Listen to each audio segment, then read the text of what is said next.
How do you top your love for your cat?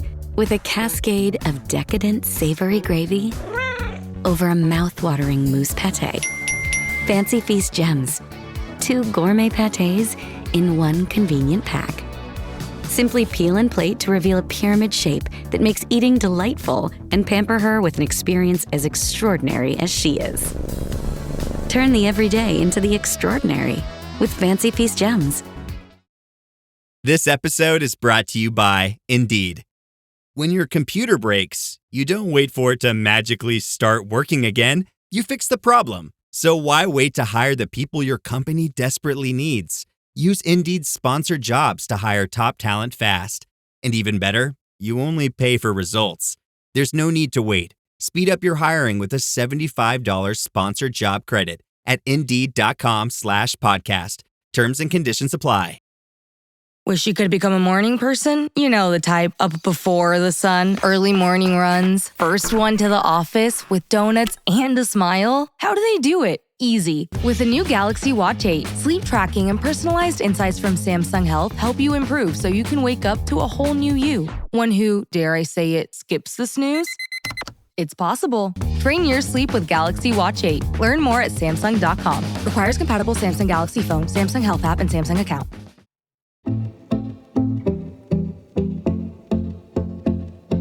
One of the biggest international stories of the recent World Athletics Championships, but with a British connection.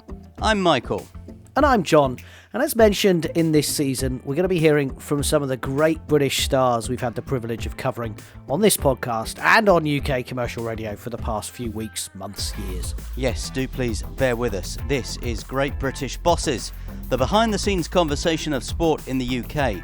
And in this episode, we catch up with someone who used to run for GB, but now competes for another nation, winning their first ever world medal. It was a bronze in the marathon in Tokyo. Hi, my name is Julia Paternain. I run marathons and I run professionally for Saucony and recently finished third in the World Championships Women's Marathon in Tokyo. So you say you finished third. Did you definitely finish third and win that bronze medal? Because I recall there was some confusion at the time. I really hope so, but I also still am so convinced that I'm going to wake up in the morning and it's going to be like, oh yeah, no, that didn't happen. That was all just a fever dream.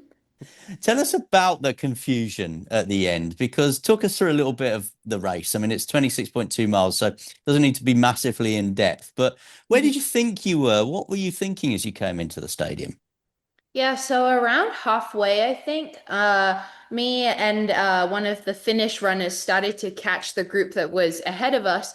And at that point, the group ahead of us started to kind of split up a little bit. There was people falling off the back. And slowly I kind of started passing people one by one. But, you know, at that point, I was like, I still have a long way to go. I'm tired. I don't really want to think about what place I'm in. So I'm passing people, but I also don't realize that there's people ahead of me dropping out too. So I think it was maybe around like the 5th or 6th person I passed. I think someone ahead of me dropped out, which bumped me up too. So then by that point, I've lost track. I'm not really thinking about how many people I've passed or who's behind me. And at that point, I'm just in a lot of pain and I really, really just want to be done running. I just want to stop and sit down. So when I passed the woman in 4th, I didn't realize that she was the woman in 4th that I was passing. And again, at that point, I was really scared I was just going to stop because I was in so much pain. And I was like, okay, I just got to get to the finish. And at the beginning of the marathon, it's 2 laps around the track. So in my head, I was like, okay, 2 laps around the track at the beginning. So it's probably 2 laps around the track at the end. So when I get back to the track, there's all these signs saying like 200 to go, 400 to go. But I'm like, I don't know if I trust those. Maybe I have 2 laps. So then also when there's no other events on a track, I always find it really confusing to know whether the 200 is the start or the finish, because sometimes it changes depending on the different tracks. So I was really scared that where the officials were, I had another 200. And so I honestly just didn't believe myself. I was like, I don't know. And I really don't want to turn around because if there's someone right behind me, I don't want to know that I have to sprint. I'm too tired for that. Like, I don't want to think about that. So I try and remember back to the stadium. And in my head, the stadium wasn't really loud, but I think it actually was. I almost felt like I was in like a movie theater. Like it was very strange. And then I finished and I was really looking to my left, trying to ask one of the officials on the inside of the track if that was the finish line. And I'm pointing and I'm like, is this the finish? And then someone to my right like yells at me, "Oh, you were in third." And I think it was someone who was British because I think I heard a British accent there. And yeah, and then a bunch of people kind of started yelling, and then I kind of put it all together and was like, "Oh, that's what was happening." And also, once I'd stopped running, I could think about more than just, "Okay, I'm in pain." You mentioned the fact that you were desperate to stop running. You find out you finished third. How long then did it take to sink in? And another 2 hours, or the fact that you finished third in the world? Yeah, it still hasn't sunk in, and I feel like I've said that so many times that people are like, come on, like it's probably sunk in by now. But it truly hasn't. I mean, I was one of the last ones ranked going in. I didn't go to sleep the night before thinking, oh, I'm in contention for a medal. So really, it was all extremely unexpected. And then the kind of aftermath of everything after the race too, like my whole like kind of world flips upside down in a good way. But like my Instagram blew up. I was getting all these messages from people and like hearing from people that I hadn't heard from like primary school. So it really did feel extremely surreal. And to be fair, it still does. If I can make a small confession to you, you weren't in my reporting and commentary notes for the event. I think World Athletics had you ranked 288th Yep. in the world. So there wasn't a lot of detail under your highlighted name. Did you have any expectations that you could go to the World Championships and win a bronze medal in what was only your second ever marathon? Yeah, I mean, so I my A goal was top 8. And I thought that was doable if I had a good day. I think the first marathon that I had done, I was significantly fitter for this marathon than I was for that one, so I knew I was in a good position. However, the kind of build up to the marathon, we didn't know that I had qualified until kind of the very last minute for the marathon entry period because I think I was the last athlete to qualify in. Um, so yeah, there was a few weeks where we would keep refreshing WorldAthletics because every Wednesday it would refresh and I was like 94th, 96, and you had to be top 100. And thankfully I made it in, but I think it just kind of with the heat and everything, it equalizes things more. And I think that my coach had me really well prepared with the heat and strategy wise and everything that it's kind of a little bit like catching lightning in a bottle. And somehow we were able to do that on the day. And you were representing Uruguay, and we'll get on to your story and your Mhm. background shortly. But what was the reaction from Uruguay? Was it on TV in Oh yeah. Uruguay? Was there people in the stadium that wanted to interview you and put you on the radio and put you on podcasts and TV shows? Yeah, the reaction from Uruguay has been absolutely crazy. I'd say that's where kind of the main bulk of the reaction has been coming from. It's been it's just been crazy because I mean, there was 9 of us from the Uruguayan team there, and no one from Uruguay had ever won a medal at World Championships. And it's a small country, but it's a very prideful country. So with soccer, for example, I know this is anything but footy, but maybe if I call it soccer, it doesn't count. Um, they have a very, very strong team, and it's a really small country, but that's what everyone focuses on. No one cares about track, like it's not a thing. So I think it was just something so new and something different, and I think it was able to inspire a lot of people there, which was something really cool. So how do you get to represent Uruguay? Yeah, so my whole family, like everyone, is from Uruguay. I am the only one with my accent. My parents have like Spanish accents. I speak fluent Spanish too. And the only people that don't live in Uruguay are me, my mom, my dad, and then I have another cousin that lives in the States. Everyone else, all aunts, uncles, everyone's in Uruguay. Um, and I was born in Mexico because my parents were visiting Mexico at the time. And then just before my second birthday, we moved to England. So I grew up, did the whole like athletic system in England, everything. But then after I left to go to the States for university, I'd been removed from England for 7-ish years, I'd say, or maybe even a little more. And my parents had also left England, so it didn't entirely make much sense for me anymore to represent Great Britain. I no longer really had ties there. I mean, would go to visit my friends, but even then I would visit once every I think I went 3 times during the last 7 years. So it just meant much more, I think, to both myself and my family to be able to represent Uruguay. And I think Uruguay has a long way to go in athletics, and being able to be one of those role models for younger girls, I thought would be much more valuable for Uruguay than, Great Britain. We have a lot of really, really great people to look up to.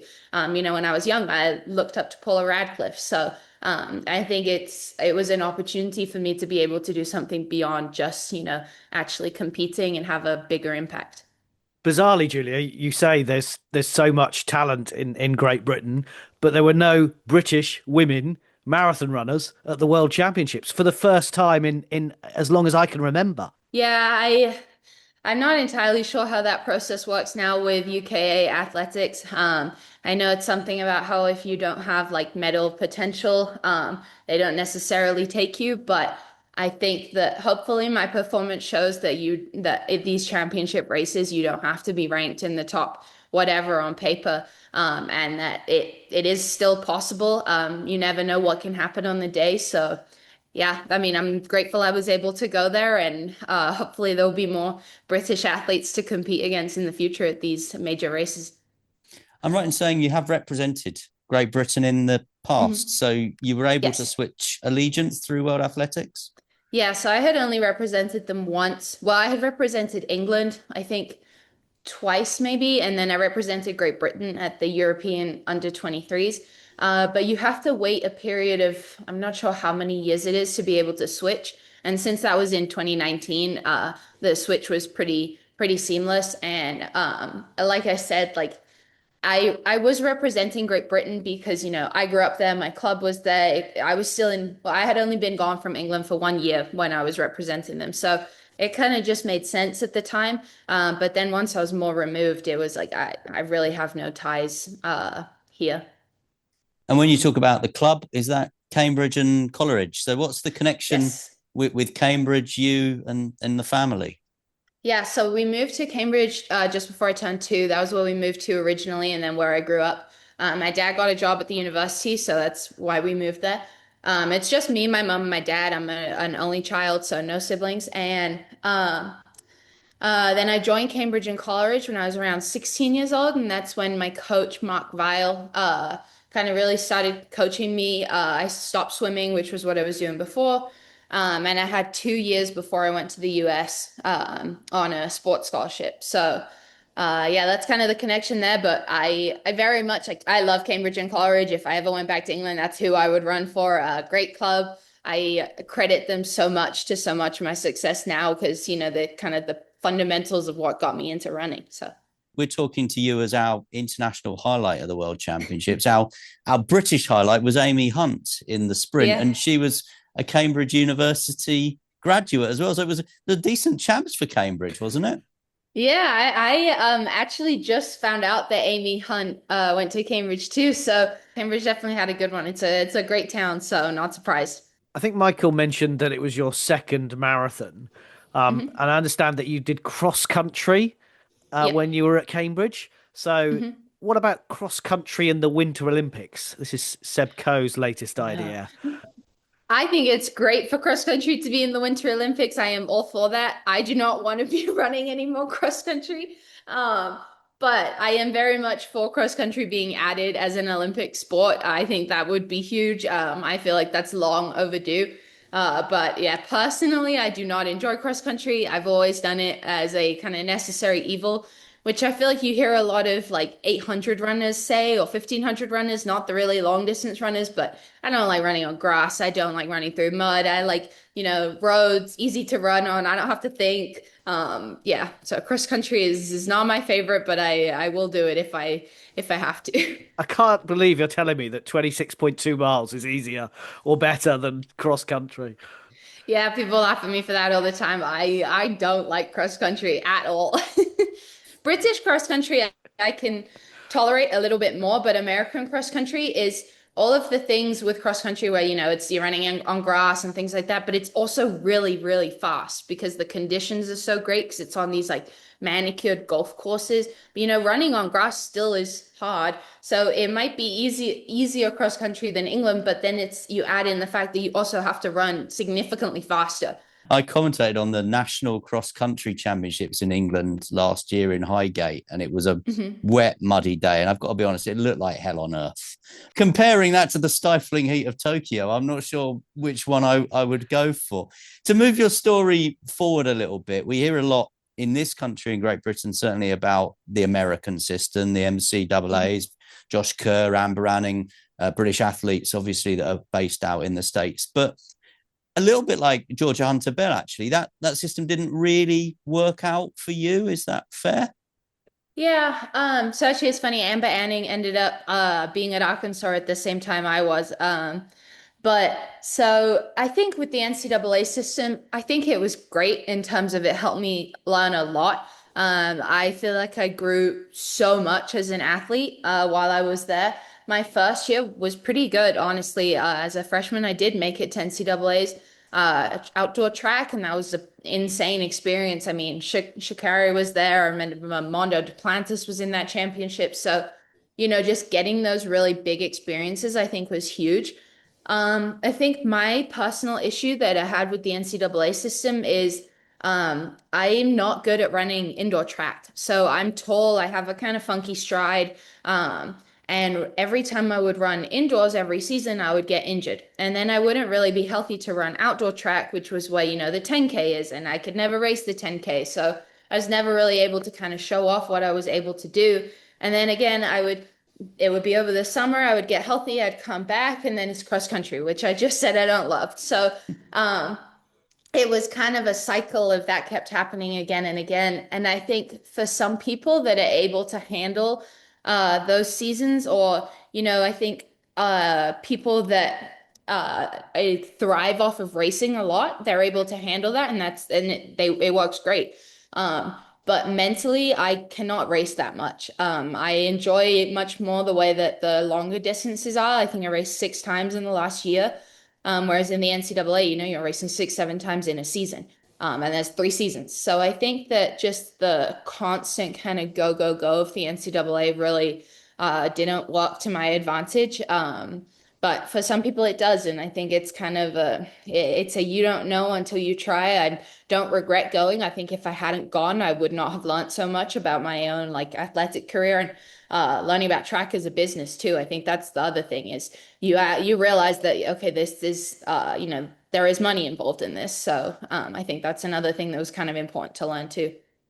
I like the idea that maybe Shikari or Mondo are on a podcast somewhere at the moment going, yeah, we were there with Julia. She won the bronze in the marathon at the World Championships. I couldn't do 26.2 miles. So where did the kind of rediscover the love of running come back to you then? Yeah, so I think the fact that I always knew that I wanted to do the longer distances had stuck with me throughout my whole time in college. So it was always like, okay, well, this all sucks right now, but I know I still want to eventually run a marathon. Honestly, I saw myself maybe running a marathon when I was in my early 30s. I never thought it would be so soon, but after school, I mean, after university, I took a year to just kind of do my own thing. I had a job. I was running, but I wasn't like training intensely. I was just getting in the mileage, running every day. I didn't have a coach, and it was nice to kind of not have anyone telling me what to do and just be able to listen to my body and do what I felt like I needed.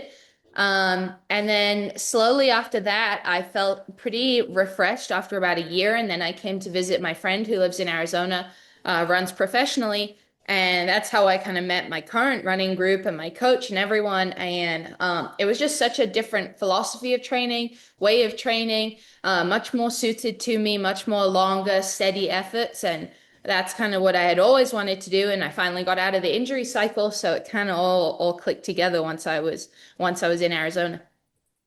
World Championship marathons, Julia, are they different from like the marathons that we see like in New York or London or Berlin, etc.? It's a really good question, and I still have not run a world major. So My first marathon was McCurdy Micro Marathon in New York. I think there was 6 women in the field, so I couldn't tell you how they compare. I have heard only good things about the marathon majors. I ran the last 3 miles of the London Marathon when I did the mini marathon growing up, so I mean that was a pretty cool experience. But I would assume the majors are equally as good as Worlds. I've heard they treat you really well, so I'll be excited whenever I do one of those.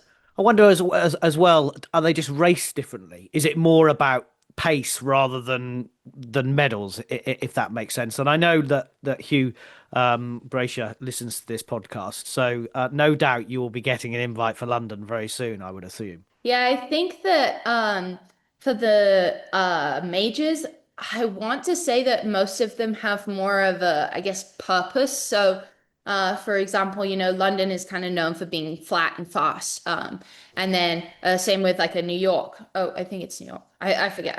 I sometimes forget which one.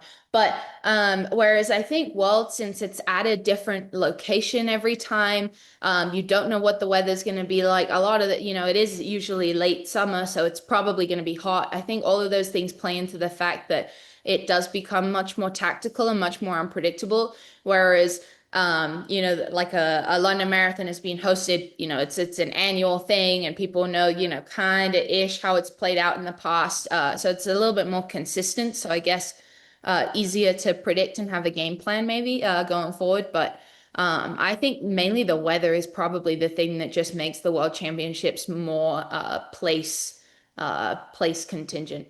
What about that invite from London Marathon? Oh, yeah, no, that's definitely on my bucket list. I would love to run the London Marathon. It's always, ever since I did the mini marathon, I've always wanted to do it. So definitely on the bucket list, on the radar. I loved what you were saying about obviously one of the reasons you chose to run for Uruguay was because you felt that you could have a bigger impact, a bigger effect with people running in Mhm. Uruguay. But for you personally, the bronze medal, the World Championship, has it had an effect for you? Will it change things for you in terms of getting those invites to the majors, financially improving things for you as well?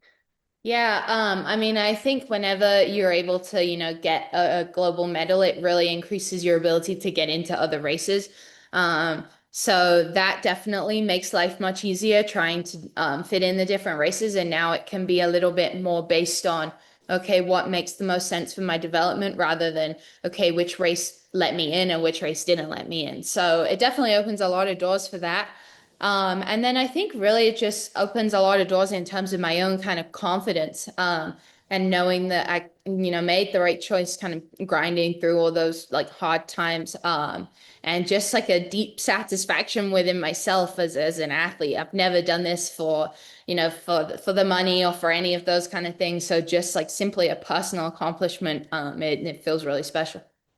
What about getting the medal back to Uruguay? I don't suppose you've had that opportunity yet. Will there be the No. ticker tape parade? I don't know. Yeah, that's a really great question. So my life kind of completely changed after that marathon. I was supposed to get my wisdom teeth removed. I ended up having to reschedule that because with all the travel, the chaos, the media stuff, I got sick, and then it was a whole thing. So then my kind of plans moving forward have also changed. We didn't really know schedule wise what everything was going to look like. We're still trying to figure it out. And then Uruguay, I was going to go, and then all these different things keep popping up. So now I'm not sure when I'll make it there. I will probably go after maybe sometime late spring. I feel like I still have so much that I have to do here in the US, and I want to do too. And then yeah, it's just a long trip, and honestly, that trip to Tokyo kind of killed me just a little bit. So I need some time to just be back in routine. And final question before we let you go: when do we see you next? When are you next racing? Has that been decided yet? No, not really. So my coach, agent, and I are still trying to figure it out. I just had my first week back to running this last week, so that felt nice to get back into the swing of things. But I do know that I will probably do something that is fast, because both my half marathon and marathon PBs I think they could be significantly faster. So those will probably be kind of the next challenges, I guess, to try and accomplish. And then really all eyes will be on 2028. That's been my goal since I was, a little kid. So that's really the kind of ultimate goal. Oh yeah, that's quite a big thing coming up with LA 28. Yeah. It's a home Olympics. It's difficult to know. Yeah, I don't know what it would be. Kind of home Olympics. That's the thing is people feel like, oh, what does this medal mean for Uruguay or for Great Britain or wherever? And I'm like, I don't know. Like, I'm just me. Whoever wants to claim it, they can have a piece of it too. I don't know. Well, I've always said something on the podcast where I've poked fun at people that run marathons. I've always said that if someone's run a marathon, they'll tell you that they've run a marathon. But for you, Julia, we will make a huge exception, because not only did you run a marathon, you won a bronze medal in the World Championships marathon. And we really appreciate you coming and speaking to us here at Anything But Footy. Thank you so much. Yeah, thank you for having me. This was great.